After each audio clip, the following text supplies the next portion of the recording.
There's a blueprint and pattern to everything.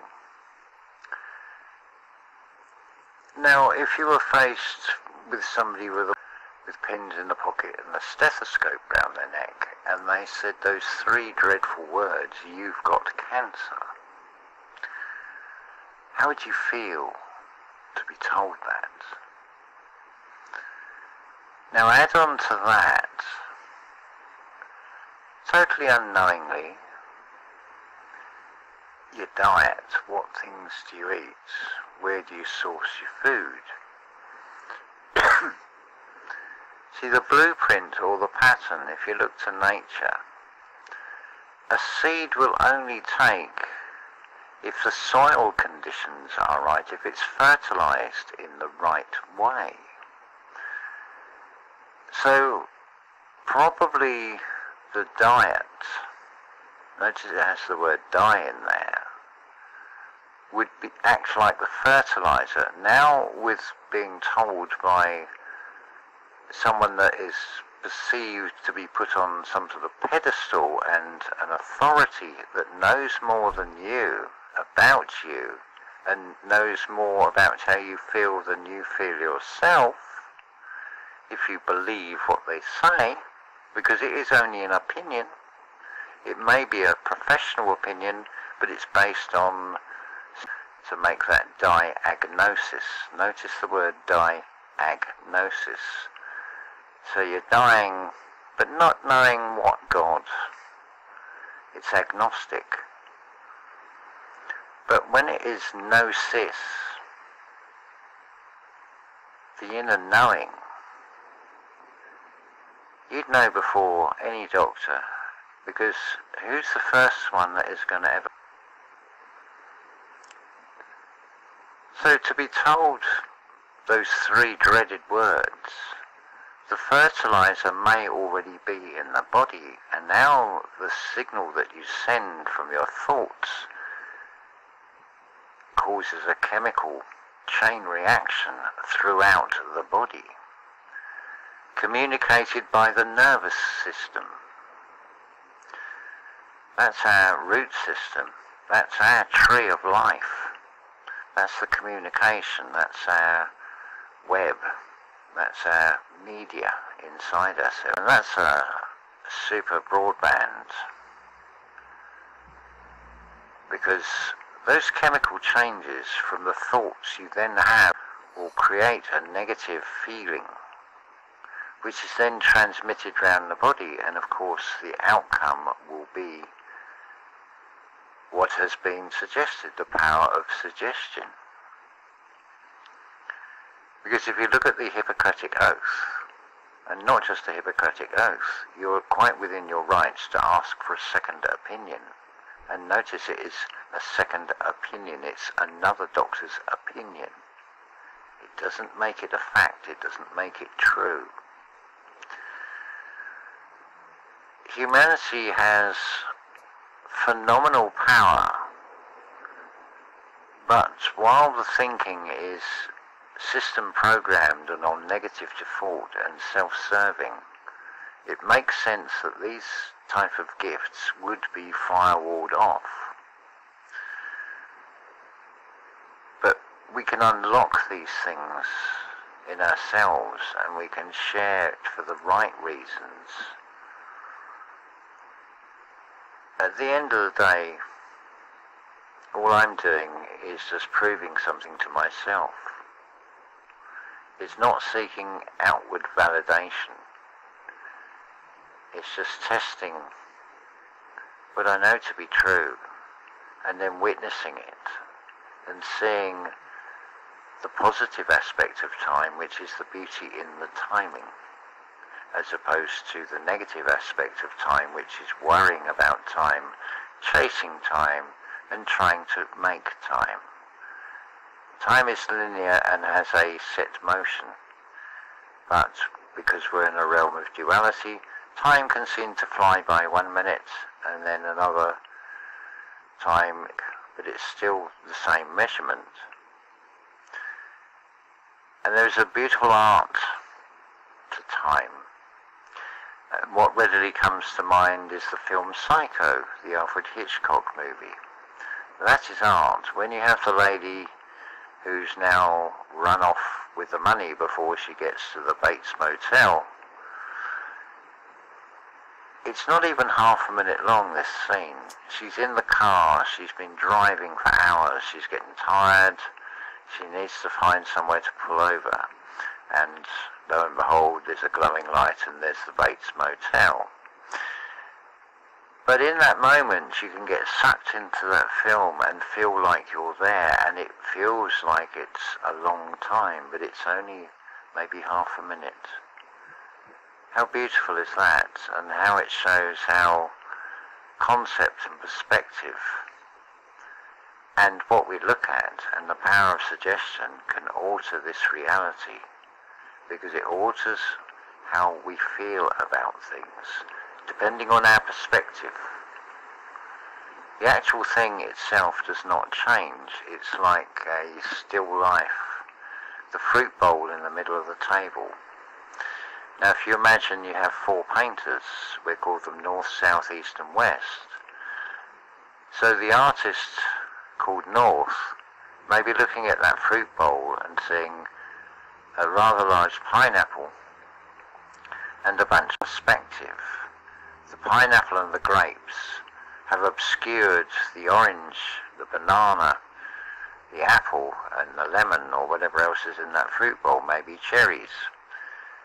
So the painter who we're called East and West and South will have very different views of exactly the same thing.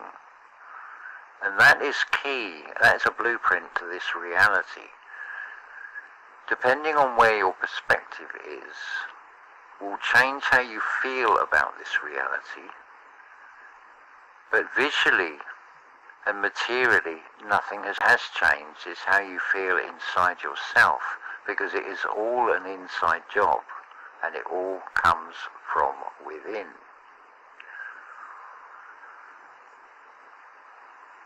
The thing to do with anything is look for the pattern, look for the blueprint. Take, for example,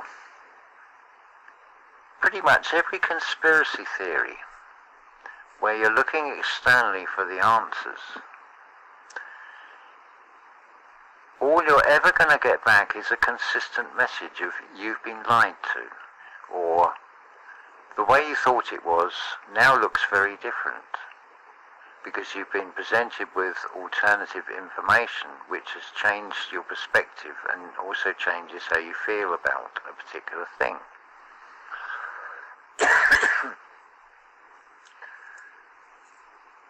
I've lost my train of thought for a minute. Hold on, it will come back. So this is, we're back on track now. Notice the words, we're back on track.